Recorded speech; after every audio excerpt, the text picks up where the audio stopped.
मतलब ज़्यादा हो गया तो मतलब वायलेशन ही हो गया, मतलब एक तरीके से क्या कह सकते, मतलब जितने भी बार्सिलोना फैंस ये वीडियो देखने वाले हैं क्या कह सकते हैं, ये ज़ावी के एरा में बार्सिलोना का लोएस्ट पॉइंट है। मतलब यहाँ पर देखो एल क्लासिको, ऊपर से रियल मैड्रिड और बार्सिलोना में जो इस समय मूड है ज़मीन आसमान का फ़र्क है, ऊपर से यहाँ पर एक ट्रॉफी का फाइनल। मतलब यार ऑफ कोर्स हम जब वॉच लॉन्ग में थे तो डेफिनेटली यहाँ पर लाइव में होते हो आप, एकदम हीट ऑफ द मोमेंट में आप इतनी सारी चीज़ें एनालाइज नहीं कर सकते। लेकिन अब जब मैं वापस से थोड़ी सी चीज़ों को पढ़ता हूँ, अब जब मैं वापस से थोड़ा सा जाता हूँ मैच के स्टार्टिंग में ही, तो यार ऐसा लगता है कि शायद से ये 90 मिनट्स ना, ये गेम 90 मिनट्स का था ही नहीं। ज़ावी ने अपनी टीम को इस तरीके से स्ट्रेटजाइज करा था कि गेम 10 मिनट भी नहीं टिक पाया। भाई रियल मैड्रिड अपने सबसे स्ट्रॉन्ग फुट, सबसे स्ट्रॉन्ग पॉइंट, सबसे स्ट्रॉन्ग नोड पे गेम को स्टार्ट कर रही थी, और तुम सोच सकते हो कि इस गेम के दौरान उन्होंने अपना स्ट्रॉन्गेस्ट लेवल ना एक लेवल और ऊपर कर दिया। मतलब बार्सिलोना ने इतनी जल्दी हार मान ली। एंड ऑफ कोर्स यहाँ पर कुछ डिसीजन ऐसे थे जो इसने बार्सिलोना को और कमज़ोर कर दिया। चाहे हम पेनल्टी की बात करें, मैं सही गलत की बात नहीं कर रहा, आई एम जस्ट टॉकिंग जो ऐसे डिसीजंस थे जिसने बार्सिलोना के मनोबल को और ज़्यादा तोड़ दिया। लेकिन इस चीज़ से तो कोई भी डिनाई नहीं कर सकता कि शायद से बार्सिलोना की आज जो हार है उसके पीछे कोई एक कारण नहीं बल्कि 3 कारण है। मेंटालिटी भी आप कह सकते हो, प्लेयर भी कह सकते हो और मैनेजर भी कह सकते हो। अब ये यहाँ पर बहुत ज़्यादा डिबेट है कि सबसे ज़्यादा ब्लेम किसको देना चाहिए। देखो पर्सनली मेरे को लगता है कि यहाँ पर मैनेजर पे सबसे ज़्यादा ब्लेम जाएगा, और इसके मैं तुमको कुछ रीज़न बताता हूँ।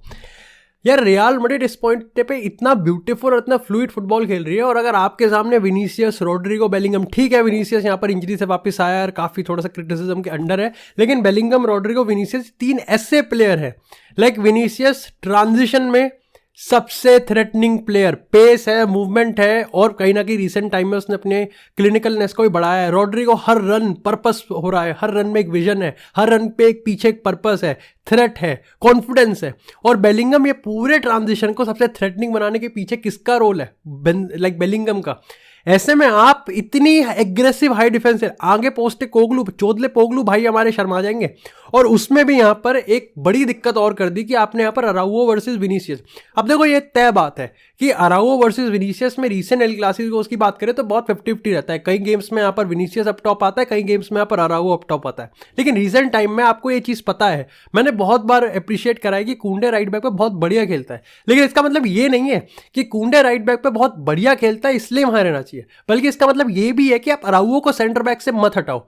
देखो ये चीज़ कंफर्म है कि आप 4-4-2 डायमंड जब रियल मैड्रिड को फेस करते हो तो उसमें विनीसियस और रॉड्रिगो बिहाइंड द लाइन तो सबसे ज़्यादा भागेंगे। ऐसे में इतना स्पेस, जहाँ पर अगर आप इनागी पेनिया की बात करें तो वो भी यहाँ पर कोई इतना बढ़िया स्वीपर कीपर नहीं है। ऐसे में यहाँ पर बार्सिलोना ने सुसाइडल स्ट्रैटेजी तो स्टार्टिंग से ही बनाई, और आपने पहले ही गोल खा लिया उस। अरे चुप, अरे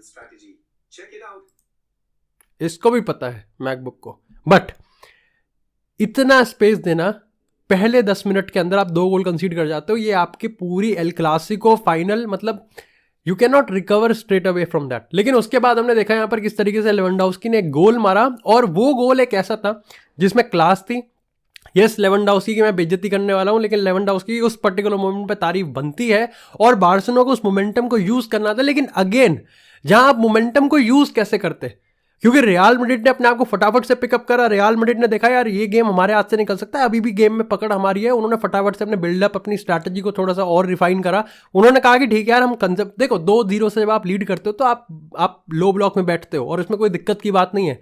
लेकिन जब आपके सामने टीम बार्सिलोना है जिसका अगर टैक्टिक्स टट्टी है लेकिन उनके पास इंडिविजुअल प्लेयर्स है, पेड्री की बात करें बहुत बढ़िया लगा, गुंडोगन चेंज कर रहा था गेम को। उसके बाद लेवेंडोव्स्की ठीक है कैसा भी खेल रहा हो इन बिल्डअप, लेकिन स्ट्राइकिंग एबिलिटी में अभी भी वो लेवेंडोव्स्की है।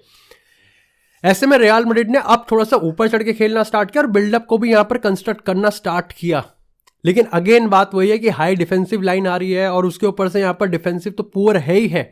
ऐसे में रियल मैड्रिड का कांस्टेंट मूवमेंट बार्सिलोना कभी कोप अप ही नहीं कर पाई। और इसमें पहले 45 मिनट की बात कर रहा हूं, एक जो सबसे बैफलिंग सिचुएशन और सबसे बैफलिंग डिसीजन था ज़ावी का, वो ये था कि यार अगर आप 4 मैन मिडफील्ड, ये समझ में आ रहा था कि मिडफील्ड गेम होने वाला है, मिडफील्ड बैटल था, नहीं तो ज़ावी के पास 2 ऑप्शन थे, या वो 3 अटैकर्स के साथ जाता या फिर 4 मिडफील्डर्स के साथ, और वो 4 मिडफील्डर्स के साथ गया। उसको पहले सक्सेस मिली है, लेकिन ये किसी ने भी कहा था कि भाई आप यहाँ पर सर्जी रोबर्टो को लेफ्ट विंगर इन्वर्टेड खिलाओ, ये काम पेड्री का था। लेकिन इसमें काफी लोग ये पॉइंट आउट करते हैं क्योंकि पेड्री और गावी की पार्टनरशिप यहाँ नहीं थी, इसलिए जावी ने इस चीज पे गैम्बल करा। भाई उस केस में भी काफी लोग कह रहे हैं कि फर्मिन लोपेज ज्यादा अटैकिंग, ज्यादा डायनामिक और ज्यादा मूवमेंट देता है, सर्जी रोबर्टो कुछ भी नहीं कर सकता। और यही चीज मैं बार बार कह रहा हूं कि टेन हैग, जो स्कॉट मैकटोमिने, जो बहुत प्लेयर बायस रहती है ना, कि एक प्लेयर रिगार्डलेस कि वो कितना ही टट्टी खेल रहा हो, कितना ही नेट नेगेटिव को काउंट्री कर रहा हो बिल्डअप में, चाहे वो लेवेंडोव्स्की की बात करें, चाहे वो यहाँ पर सर्जी रोबर्टो की बात करें, अगर आप यहाँ पर इस तरीके से अपने लॉन्ग टर्म विजन को और अपने क्लब को बचाने की कोशिश कर रहे हो तो वो इतना गंदा बैकफायर करेगा। और ये करा है, और ये ऐसा बैकफायर करा है, ना ही इससे जावी डिनाई कर सकता और ना ही बार्सिलोना को कोई फैन डिनाई कर सकता कि ये आई ओपनिंग नहीं, ये चपाटा है, रैप्टा है। और जावी को इस चीज की रिस्पॉन्सिबिलिटी लेनी पड़ेगी। जितना बुरा बारसा खेल रही थी ना, उतना ही अच्छा रियल मैड्रिड खेल रही थी। काफी लोग कहेंगे कि नहीं नहीं ऐसा तो कुछ पोजीशन, भाई पोजीशन डोमिनेट करने की जरूरत भी नहीं है। अगर सामने वाली टीम की स्ट्रैटेजी इतनी सुसाइडल है और इतनी बेवकूफ नहीं ना बचकानी है कि आपको कुछ करने की जरूरत नहीं है, आपको बस वो करने की जरूरत है जिसमें रियल मैड्रिड गोट है, दैट इज द ट्रांजिशन। और उनको वो ही करना था। उसके साथ यहाँ पर इतने मतलब सेकंड हाफ स्टार्ट होता है और मैं यहाँ पर बहुत इंटरेस्टेड था कि कार्लो एंसेलोटी क्या करेगा, क्योंकि अभी तक एंसेलोटी ने अपने पत्ते खेले नहीं थे। एंसेलोटी स्टार्टिंग में जिस टैक्टिक्स के साथ गया था वो भी मैं कहूँगा कि बेस्ट पे टेस्ट नहीं कराया, क्योंकि यहाँ पर 10 मिनट में आपने 2 गोल मार दिए, आपको 2 गेटिंग बिहाइंड के रन्स मिले, आपने दोनों में ही पेल दिया। उसके बाद जब बार्सिलोना किसी मोमेंटम को यूज करती, इतना तो आपने तीसरा गोल मार दिया। ऐसे में यहां पर मेरे को लग रहा था कि कार्लो एंजेलोटी कुछ भी चेंज नहीं करेगा, लेकिन जावी पे एक बहुत बड़ा प्रेशर था। भाई उसको ना ही सिर्फ गोल बचाना था बल्कि अब उसको 2 गोल करने थे, वो भी एक ऐसे सिस्टम के साथ जो कि 45 मिनट अभी ठुक के आया है। ऐसे में यहां पर सबसे पहले गेम स्टार्ट होता है और बार्सिलोना कंजर्वेटिव अप्रोच के साथ जाती है। कंजर्वेटिव अप्रोच और एग्रेसिव अप्रोच, रिगार्डलेस कोई सी भी अप्रोच हो, बारसा का प्रेस इतना बेकार प्रेस था कि वो ना ही रियल मैड्रिड को from the back, in the midfield या फिर ऑफेंसिवली कहीं भी दिक्कत नहीं दे पा रहे थे। और इसमें मेरे को लगता है कि यहाँ पर टैक्टिक्स तो बेकार थी लेकिन प्लेयर्स की भी दिक्कत थी। कोई भी यहाँ पर स्टेप अप नहीं कर पा रहा था, कोई भी यहाँ पर अपनी 100% परफॉर्मेंस नहीं दे पा रहा था।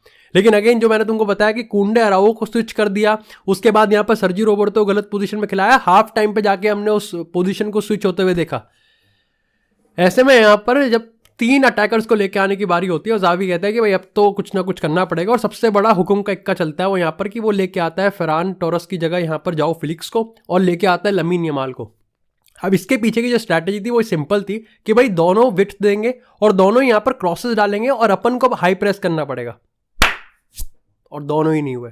सबसे पहले तो अगर प्रेस की बात करें तो जाओ फिलिक्स और लमीन यमाल से आप एग्जैक्टली नहीं एक्सपेक्ट कर सकते कि वो आपको यहाँ पर ट्रैक बैक करके डिफेंसिव कवर दे।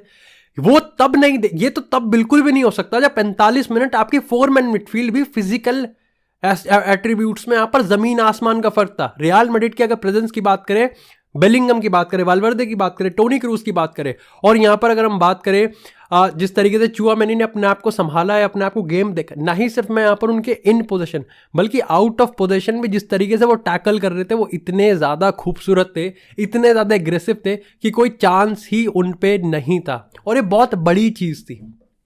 रियल विनीसियस ने हैट्रिक मारी है भाई बार्सिलोना के अगेंस्ट। एल क्लासिको में मेरे फेवरेट प्ले, मेरे आइडल क्रिस्टियानो रोनाल्डो ने मारी है, विनीसियस ने मारी है हैट्रिक, और वो भी इंजरी से वापस आके बार्सिलोना के अगेंस्ट फाइनल में आके। इतनी बड़ी चीज़ है। मेरे को अभी भी याद है कि इस फाइनल से पहले जो बिल्डअप था वो ऐसा बताया जा रहा था कि जावी ने अगर यहाँ पर हरा दिया तो बार्सिलोना का पूरा टर्न अराउंड हो जाए। बट अगला सवाल ये आता है कि यहाँ से बार्सिलोना क्या विजन है। देखो जावी आउट, ऑफकोर्स मैं तो कहीं चाहूँगा कि जावी आउट हो जाए, लेकिन जावी आउट बनता है। मैं ये नहीं कह रहा कि जावी आउट ही हो जाएगा, लेकिन जावी आउट बनता है, क्योंकि डेफिनेटली आज जो टैक्टिक्स, ऑफकोर्स यहाँ पर बहुत बड़ा डिजास्टर क्लास हमको देखने को मिला है, और उतना ही बढ़िया मास्टर क्लास यहाँ पर कार्लो एंसेलोटी को देखने को मिला, क्योंकि उसने यहाँ पर कुछ अननेसेसरी चीज़ें नहीं करी, उसने यहाँ पर कुछ ऐसा करने की कोशिश नहीं करी। उसने यहाँ पर मेक श्योर करा कि बार्सिलोना की जो वीकनेस है, जो कि अपने आप में इतनी बड़ी है कि आपको अलग से कुछ करना ही नहीं पड़े, बस उसने उस चीज़ को मेक श्योर रखा और अपनी टीम को यहाँ पर वो कामाविंगा और मॉड्रिच को भी काफ़ी बाद में लेके आया। अमूमन देखा जाता है कि 60-65 मिनट पे वो लिया आता है, लेकिन 70-75 मिनट तक उसने यहाँ पर वेट करा, और उसके बाद और ब्राहिम दियाज आया, कामाविंगा आया, मॉड्रिच आया, आप 5 मैन मिडफील्ड पे आ गए, मतलब और बार्सिलोना को आपने नलिफाई कर दिया। लास्ट के 20 मिनट तो हम ना ही बोले तो ज़्यादा बेटर है, क्योंकि बार्सिलोना लिटरली नहीं थी। एक तो खराब टैक्टिक्स, खराब गेम प्ले, कॉन्फिडेंस टूट चुका, मेंटालिटी गिर चुकी, और ऊपर से 10 मैन। इससे बुरी चीज़ बार्सिलोना की कुछ नहीं हो सकती। लेकिन अगेन जैसा मैं कह रहा हूँ कि एक गेम का हो सकता है, लेकिन जिस तरीके से ज़ावी की बार्सिलोना आ रही है, जिस तरीके से इंडिविजुअल प्लेयर्स यहाँ पर उसको रेस्क्यू कर रहे हैं, एक ऐसा तमाचा आना बनता था, और वो भी एल क्लासिको में रियल मैड्रिड के हाथों फाइनल में आया है। लेजिट बहुत बड़ी चीज़ है। रियल मैड्रिड के लिए इतने ज़्यादा प्रोज हैं। रियल मैड्रिड में कारवाहल की परफॉर्मेंस की बात करें, नाचो की परफॉर्मेंस की बात करें, लुनिन के सेव्स की बात करें, भाई कमांडिंग प्लेयर। और शायद से मेरे को लगता है कि इस परफॉर्मेंस से उसने वाउच कर दिया है कि वो क्यों केपा के ऊपर अब फर्स्ट चॉइस गोलकीपर बनना चाहिए। लेकिन अगेन, इस टीम की जितनी तारीफ करनी चाहिए उतनी कम है भाई, जितनी तारीफ करो उतनी कम है। कुछ मैचेस, कुछ परफॉर्मेंस ऐसे होते हैं, कुछ ट्रॉफीज, कुछ रातें ऐसी होती हैं जहां पर लेजिट आप अकड़ में कह सकते हो कि एम्बापे मेरे इस पे, और ये गेम यही वाला था।